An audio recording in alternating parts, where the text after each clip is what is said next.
October, November, December, ஜனவரி 2025 அக்டோபர்ல first அந்த காவல்துறை பெண்மணி 45 வயது ஆகக்கூடிய சகோதரி மீது பாலியல் வன்கொடுமை அக்டோபர் 2025 நடக்குது. நவம்பர்ல நடக்குது, டிசம்பர்ல நடக்குது, ஜனவரி 2026 நடக்குது. அதுக்கப்புறம் அவங்க கம்ப்ளைண்ட் கொடுக்குறாங்க.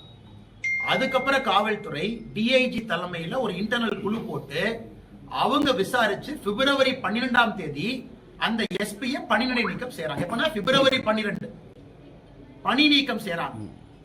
ஒரு காவல்துறை பெண்மணியின் மீது தன்னுடைய அறையில அபிஷியல் ரூம்ல கை வைத்த ஒரு எஸ்பிய அக்டோபர், நவம்பர், டிசம்பர், ஜனவரி, அதுக்கப்புறம் இன்டர்னல் கம்ப்ளைண்ட், அதுக்கப்புறம் பிப்ரவரி 12 சஸ்பென்ஷன், மார்ச் 12ஆம் தேதி இந்த அம்மா அவர் மீது எந்த நடவடிக்கையும் எடுக்கவில்லை என்று சொல்லி இந்த 45 வயதான நம்முடைய சகோதரி காவல்துறையில் இருக்கிறவங்க மார்ச் 12 போய் அவங்க போலீஸ் ஸ்டேஷன்ல கம்ப்ளைண்ட் கொடுத்ததுக்கு அப்புறம் ஆக்ஷன் எடுக்கிறாங்க.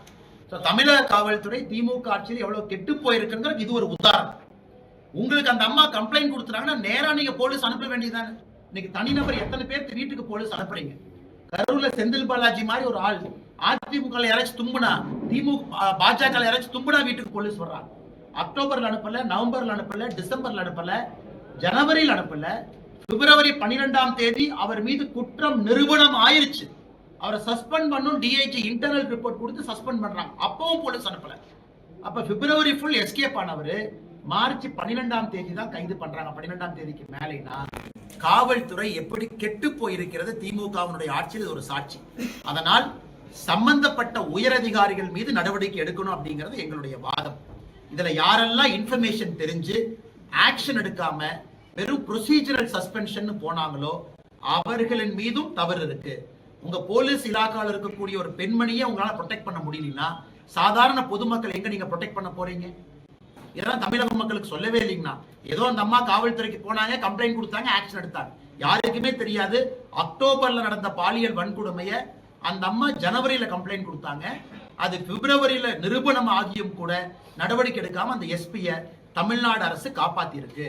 ஏன்னா இந்த துறையினுடைய அமைச்சராக இருக்கக்கூடிய உள்துறை அமைச்சராக இருக்கக்கூடிய ஸ்டாலினுக்கு இதெல்லாம் தெரியாதாங்க. ஸ்டாலின் ஐயாக்கு இதெல்லாம் பொதுமக்கள் பார்க்கணும். நம்ம மயில் மார்க்கோட தரத்தை நம்மளே ஸ்கேன் பண்ணி தெரிஞ்சுக்கலாம். மயில் மார்க்க நாங்க நம்புறோம். நாங்க நம்புறோம். நாங்க நம்புறோம். நாங்க நம்புறோம். நாங்க நம்புறோம்.